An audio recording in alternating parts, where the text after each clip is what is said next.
Hello guys, good morning guys. Nandito tayo sa baybayin ng Naik, Cavite. Tayo po ay maglalakad-lakad dahil mag-exercise tayo. Dahil medyo may damage kunti ang ating katawan. Kailangan natin magpapalakas sa ating tuhod, papainit sa araw para mayroon tayong vitamins sa umaga. Guys, kung medyo nagustuhan nyo ang video na ito, paki-like naman at subscribe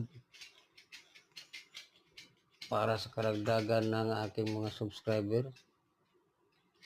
Ayan, medyo masakit nga ang pako dyan, oh. Dahil ang mga buhangin at mga bato-bato malalaki. Nakapalang ako dyan. So, sa bagay, maganda din naman daw yan na parang nire-reflex ang mga paa ko sa mga bato-bato. Maganda rin naman daw yan sa katawan. Pampalakas daw yan. Sana nga lagi ako makalakad dyan sa baybayin na yan. Kasi yan daw ay nagpapalakas sa resistensya. Makabalik o makarecover ang ating katawan sa pagka-mild stroke natin. So yan lang po guys. Paki-like and subscribe na lang po. Hanggang dito lang muna tayo.